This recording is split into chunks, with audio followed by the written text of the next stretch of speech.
Hey guys, Zibboyeye or just Zib is fine, and today we're looking at the third film in the Rings series, Rings. Not to be confused with Rings, the 2005 short film before The Ring 2, its Rings is in the 2017 feature-length, the one people actually think about when they hear Rings. Rings was a long time coming, and I'm not just referring to the near-decade gap left between it and The Ring 2. Talks of a third entry in the series started as early as 2010, originally being referred to as The Ring 3D. Initially, Rings was set to release in late 2015, but the film wouldn't see the light of day until 3 delays later. Filming lasted between March and May of 2015. For all intents and purposes, shooting was finished, but whether it be due to poor test screening, studio meddling, or both, Paramount put the brakes on the film. The cast and crew were called back for reshoots starting in July of 2016. I can't help but imagine the annoyance of having just finished the movie only to be called later and told, yeah, clear up your schedule, cause you're not done. One more delay after that, and Rings finally staggered into mostly empty theaters on February 3rd, 2017. The film barely scraped by, making back less than 10% of its budget in America. This had an unfortunate domino effect. Paramount was banking on this film making a smash, anticipating a new entry in the series every Halloween. Essentially, the series would take the place of their low-cost Paranormal Activity films. But underwhelming earnings as well as critical and audience panning shook Paramount. The studio would go on to cancel the upcoming Friday the 13th reboot that was due to release just 8 months later. You gotta love the date of that article. February 6th. Paramount didn't even give Rings a week in theaters before they bunkered down and sent Jason home. Now that's not to say this ripple is completely reflective of Rings' quality. If anything, I think it speaks more towards Paramount's absurd wager on the movie.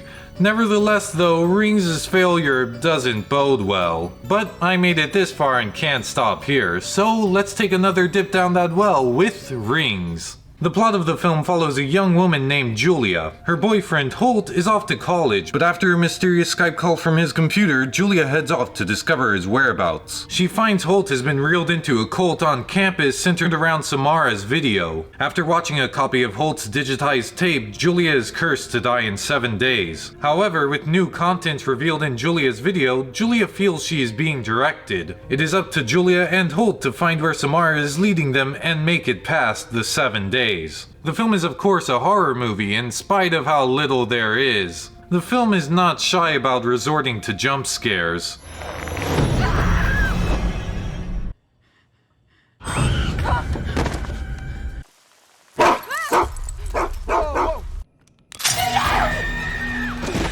The most egregious one occurs early on. Come on, we can see it's just 2 guys. Just because you play a whoosh over something doesn't make it scary. What should I watch today? Maybe The Calamari Wrestler? Ooh, what about Zebra Man? No. Ah,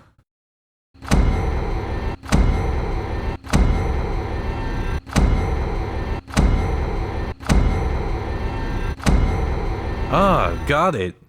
Mutant Girl Squad.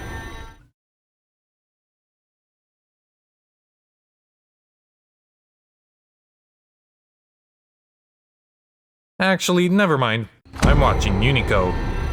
The acting doesn't help. Matilda Lutz's Julia wasn't awful, but there is room for improvement, like in this scene. Where is he? Who are you? Where's Holt? I don't know, I haven't spoken to him. Pretty flatline for waking up to some stranger screaming at you on your boyfriend's laptop. Then, after chasing a bird that turns out to be a hallucination,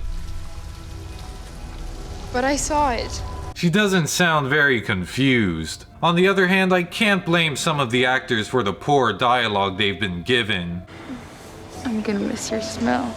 I'm gonna miss your smell? What is she, a dog? Was I like sniffing you too subtle? I take issue with the story as well. The plot is at odds with the ending of the previous film, as Samara should have no way of reaching our world. In The Ring 2, Rachel closes Samara's means of escape. Our only way out is always open. Not your fucking mommy. I could be willing to buy some excuse the film comes up with, but it proposes none. It's like if the killer of a movie dies only to be in tip-top shape come the next with no explanation. what happened? On top of that, there's a bit of false advertising with the movie. The back of the box states the deadly video goes viral, but it's more or less a lie. Actually, no, it's a lie. You'd think the cursed video would be uploaded to YouTube, Twitter, or maybe at least a low-end Discord server. This would be a great move as it updates the technophobic symbolism to modern times. It would also heighten the sense of danger as a greater number of people can get cursed. But instead, the video is spread as a file copied from USB to USB. They still need to copy the video and find someone to watch it. Functionally, it's the same as the VHS. The modern technology the film utilizes alters aesthetic more than plot. Which is a shame because I thought the series' short film integrated the internet well into the story. Speaking of Rings, the short film, I like how Rings, the feature-length... I hate referring to these titles. I like how Rings 2017 carries over a key plot point from the short film. The short film establishes that people sought answers in the tape, causing them to use it as a basis of a cult. To my dismay, this plot point was forgotten about in The Ring 2. Yet in Rings, the plot is set into motion by another Samara cult. I commend Rings for making use of this interesting development when its previous film neglected the opportunity. The cult, though, has some familiar problems. The group on campus is ran by Gabriel Brown, Holt's biology teacher. Similar to the cult in the short film, Gabriel sees the tape as a device to shed light on the world. I wanted to believe that tape meant a lot of things. Our souls are eternal. And when we die, the spirit strives to find a new home. But that's about all we're told. I would have preferred to get a bit more on this to understand Gabriel. After Julia's viewing, her video file changed, revealing unseen content. Images in the new video lead Julia and Holt to Sacrament Valley, where answers kind of land at their lap. Julia and Holt go to the church. Needing to find Samara's grave after, they... Oh, looky, it's right outside! He said the church was... That's where they brought her. The cemetery. Convenient. Then, after finding an empty grave, the groundskeeper approaches them. We were just looking for... I know who you're looking for. And leads them to ex-priest Galen Berg. Just the guy with more information. Convenient. In the first film, Rachel actively searched for leads. This made Rachel a stronger protagonist as she had to work for the progress she made. However, at the beginning of Julia's and Holt's adventure, their search is practically handed to them on a silver platter. The information the two discover largely centers around Evelyn. That girl. Really? I don't expect you to get Sissy Spacek back for the role, but you could have at least chosen an actor with the same hair color. Overlooking that, I find the additions to Samara's and Evelyn's past believable. The film reveals that Evelyn was kidnapped and raped by the town priest, being held in captivity even after giving birth to Samara. The added context may not be a game changer to previous films, but it fits smoothly into the continuity. It also answers some questions proposed in The Ring 2, such as the identity of Samara's father and why Evelyn kept it secret. It's a believable and worthy addition to the villain's past, which is more than I can say for some other horror movies. I'm glad too the film abandons any hints that Samara is a demon. It's an implication from The Ring 2 that only made Samara's character confused. The omission makes Samara more coherent of a character than the previous film. Reaching the third act, Holt inquires about Evelyn's disappearance. The priest. Do you know what happened to him? He still lives in town, although he isn't a priest anymore. Not since he went blind. Then Rachel meets again with Burke, now revealed as Evelyn's captor. I wish the order of events here was recut. Rather than having a scene at the diner that ends on the reveal, it would have been more compelling had they had cut to Julia right before the lady reveals the priest's identity. Prolonging the answer to Holt's question would have been an effective method to drawing out suspense. In the meantime, the movie could show the interaction between Julia and Burke before cutting back for the reveal. This would shock the viewer. The man you thought was going to help is dangerous. As is though, the film prematurely shows its hand at the cost of suspense and impact. Amidst her attempt to escape, Julia finds time is running out.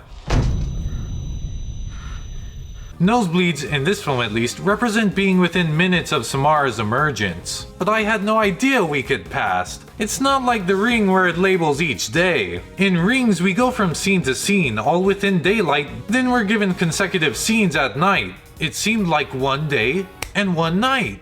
Knowing the rate the clock was ticking could have added an elevating suspense. But I couldn't tell more than a day passed, let alone 7. Right when Burke has Julia where he wants her, time is up, and Samara comes out of Julia's phone. Maybe it's just me, but I can't take Samara coming out of an iPhone seriously. Who's there? You've been missing your lessons on Duolingo. I get why Samara would kill Burke, but should she be able to? No one else who has witnessed her spirit has died. But who needs the curse? I guess she could just kill anyone at will. Then there's Julia's survival. The rules are you watch the tape, you die in 7 days. Copy the tape and show it to someone to survive. But Julia survives because she finds Samara's remains? You can't just make up new rules at the climax. When where you want to go with the story is opposed by the rules of the universe, you wrote yourself into a corner. You aren't supposed to write it anyway. By the end, Julia is reborn as Samara. I like Samara's rebirth. It yields much permanence to the future of that world. Now that Samara is reborn, she's not limited to just a curse to murder. The concept at least had impact. Execution, on the other hand, is a bit iffy. One, if the curse has a new cure and Samara has a new motive, why not just make a new curse? It would need a script overhaul, but creating a new curse would avert the issue of breaking series rules for the sake of the ending. 2. Why Julia? The factor by which Samara determines who to be reborn as is unspecified. Perhaps the individual could have an abused childhood or tortured mother, something Samara could relate to. However, Julia is never shown to have either of these. Although Julia has a mentally ill mother in deleted scenes only. Perhaps the original script would have more clearly outlined the similarities between Julia and Samara, but since these scenes didn't make the final cut, I can't count them. The basis for Samara's rebirth is underdeveloped to non-existent. Even though I like the core concept of the ending, the rule-breaking and seemingly randomly targeted protagonists leave it feeling unearned. As a whole, Rings was subpar.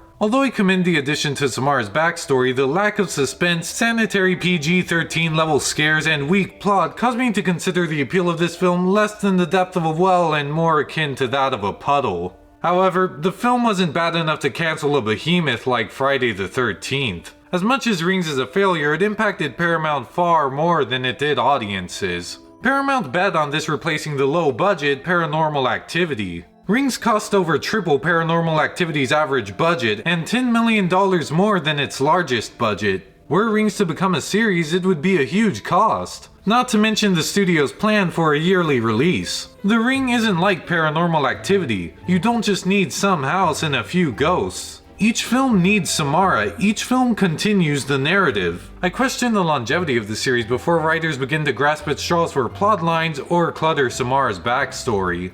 In my eyes, Paramount's hopes for the film were unfounded. As a series, I think it would have ran itself into the ground. Perhaps thankfully, Rings chose sooner rather than later. I've been Zibboyeye, or just Zib is fine, and thank you for watching. Zibbo, bye bye!